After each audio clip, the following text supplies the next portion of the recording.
В эти минуты завершился брифинг главы Якутии. На прямой связи с нами находится наш корреспондент Ульяна Шагина. Она готова рассказать последние данные, озвученные Айсеном Николаевым. Уля, приветствую. Что известно к этому часу? Здравствуйте. В Якутии официально подтвержден один случай новой коронавирусной инфекции. Об этом сегодня также заявил на брифинге глава республики Айсен Николаев. Кроме того, 6 случаев с подозрением также выявлены. Все они сегодня же будут направлены в Новосибирск. Их результаты будут известны уже на следующей неделе. Давайте послушаем, что по этому поводу сказал глава республики. Сегодняшнее утро у нас есть подтверждение окончательное о наличии на территории республики Саха-Якутия больного коронавирусной инфекцией. Вот по генеральному директору ЯТЭКа анализ подтвердился. Вот. И сегодня у нас еще есть 6 человек, у которых анализы, взятые здесь на территории города Якутска, лаборатории Роспотребнадзора, они показали предварительный положительный результат. Все эти анализы сегодня утром направлены в Новосибирск для дальнейшей работы по подтверждению или не подтверждению анализа. Вот. И результаты их ждем мы уже на следующей неделе. Конечно же, понимая всю ответственность ситуации, мы уже с позавчерашнего дня ведем работы по изолированию лиц, имевших контакты с больным и предполагаемыми больными.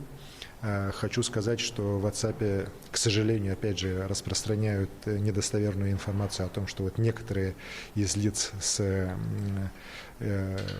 пока еще не подтвержденными положительными результатами покинули территорию республики, находятся в районах и так далее. Это вранье.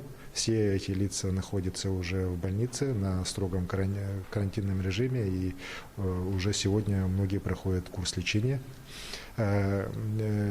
Сейчас осталось порядка еще 60 работников ЯТЭКа из более чем 100, из тех, кто контактировал непосредственно с больным и предварительно с лицами, имевшими предварительно такой положительный результат по анализам.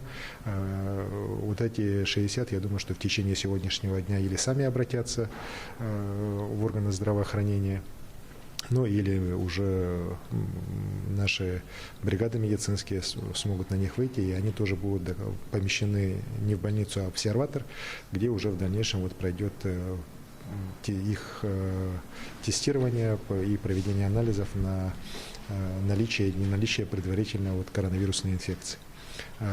Еще раз обращаюсь к тем работникам ЯТЭКа, которые сегодня еще пока не вышли на связь, с просьбой в ближайшее время это сделать, так как это нужно в первую очередь вам, и вашим родным и близким.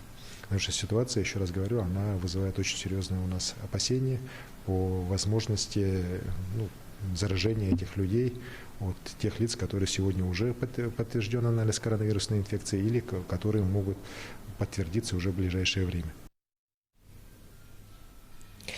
Еще раз напомню, что те лица, которые за последние 2 недели пересекли границу Российской Федерации, должны сообщить о своем местонахождении или же медицинским работникам, или же по телефону горячей линии 8 800 114 03, чтобы далее с ними могли уже отрабатывать медицинские работники.